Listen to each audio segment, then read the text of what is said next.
lang po nakapagbigay sa akin ito ng kauna. Dahil po lahat ng sinusuot ko ay puro hiram. Ngayon meron ka na sarili mo. Ay, ngayon meron akong sarili na. Ikaw lang magpapahiram. Ikaw na ngayon ang papahiram. Maligaya ako, Diyos ko. Kasi ano naman ako eh. Kung ano naman yung meron din sa akin eh, binibigay ko din sa aking kapwa. Kaya ano. Naku, ang bait-bait pala ni ate. Kaya naman alam mo lahat ng mabait ate binibigyan ng gantimpala. Naku po, sabi ko nga po sa kanila, huwag niyo akong puriin dahil ang ginagawa ko, hindi ko yung ginagawa para ako'y puriin niyo, para yun na ako eh. Yun talaga ako eh, sabi kong ganyan. Walang kapalit yun. Tama. Yung ginagawa kong ano sa kanila. Sabi Galing sa puso. Opo, totoo yun. Ayan. Kaya sabi niya si Joy na laging kawawa. Tapos, pasalamat ka naman dito kay Ate Jocelyn kasi siya yung nagbigay sa iyo ng ng sorpresa na to. Siya yung naghanap ng isang tao na ito, si Mami Pam, para bigyan ka ni Mami Pam ng sorpresa. Ay, naku po, thank you. Ate Jo, naku po, alam mo naman ikaw lang, sabi ko. Yeah. We love you. Thank you talaga. We love you so much. Nako. Oo. Yeah, thank you kay Ang Miss isang Joy, Pamela. ang isang Joy pa lang ganito eh, merong nagmamahal din pa pala. Marami Mahal sa iyo. Dito tayo nakantay ka kanina. Oo. Kasi So diretso lang tayo. kapag tayo nagbibigay ng pagmamahal sa iba, yung binibigyan natin ng pagmamahal, binibigyan din tayo ng sukli ng pagmamahal din. Ayan.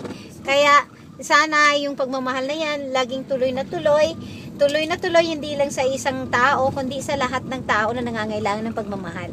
Bigyan natin sila kung po pwede lang naman, dahil hindi naman binibili yan, di ba? Ay, opo, Diyos ko. Ako bukas ang aking puso. At kung kailangan magdoble pa puso ko sa kanila. Hindi, i-treasure mo na lang yung pagmamahal sa mga friends mo. Talaga naman po. Malaman ka ng mga friends mo. Ngayon lang ako nakakita ng... Ang sarap ng feeling kasi kapag sa ikaw showbiz kasi punong-puno na ka-plastic ka. Opo, ay naku. Kaya nung nakita ko ng okay, touching. Ayan. So yung Alabang Housewives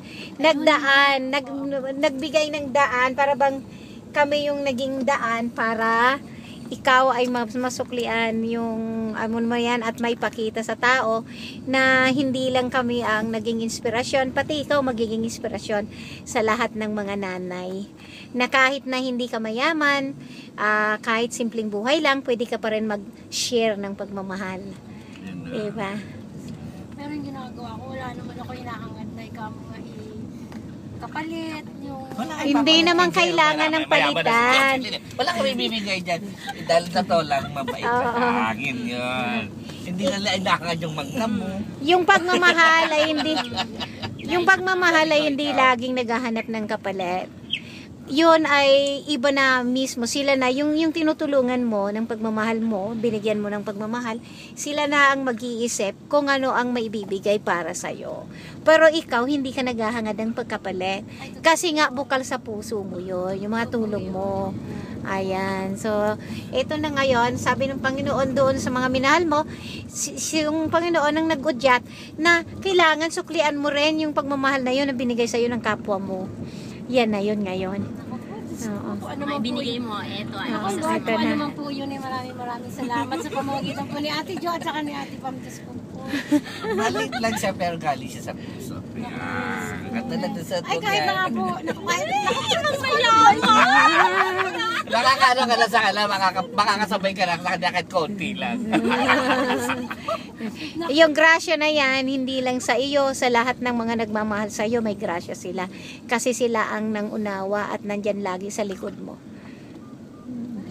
Thank you. Wala po ako masasabi kundi salamat. Natutuwa kami para sa iyo. Sana naman magkaroon pa ng marami pang nanay na katulad mo. Ay, naku po. Nakatulad din ni Ate Josie. Yes, nakatulad din ni Ate Josie na nakakaunawa at gusto niya rin magbigay ng para bang isang angel siya na nabigay na parang daan para bigyan din ng mga ibang nangangailangan ng katuparan ng kanilang mga pangarap. Si Jocelyn din na kahit na meron nakakansela sa buhay, nakikipagkaibigan siya sa hindi masyadong sinuswerte sa buhay. babae. Correct. Sabi ko nga po, Oo. naku po, Diyos ko, ako feeling ko ako maganda na ako. Alam mo, Mamaya gaganda ko. alam mo, hindi lang sa kagandahan sa panglabas ang kinakailangan nating lahat, kung hindi sa pangkalooban din. Kahit na mayaman ka, ang ganda-ganda mo, kung wala ka namang pagmamahal at puro hilaw naman, marami sa iyong galit. Totoo po yun eh. Sabi ko nga, naku, iyak yata ako. Ako iyak ha? Ako matawag ang pawisan ako. Naka-eyeliner ako doon sa kumari ko, mabubura. Naku, Diyos ko, ano ba to? Ayan, sana ngayon, sa gagawin natin ngayon, sana kahit panandalian man lang, kahit na ngayong araw lang na to, sana ay ito ay maibigay namin sa inyo na yung bang parang buong taon na or forever na magiging experience mo. Oo. Hindi mo malilimutan sa iyo. Ang sabi mo At sa akin, nagpapasalamat ako na nakilala din kita. Ay, opo, Diyos ko po, alam nyo. Kaya ko po kayo natandaan. Nakilala kita at nakilala ko yung parang best friend na yan. Si Ate Josie. Kaya yun, pagka panahon ng mangga, naku, paladala ka kayo. Susuburin Yan po yung kita. address mo. Naku, mamaya masusungkit ko lahat ng mangga sa amin. Ay! Hayaan mo na, papasyalan ka na lang namin pag nagkaroon kami ulit ng pagkakataon. Paano ako'y dalaga? Sabi nga po, siyempre po pag dalaga, iba naman ang itsura. Mm. Sabi niya, sabi niya, pag bumababa ako sa nako, yun na si Pops Fernando.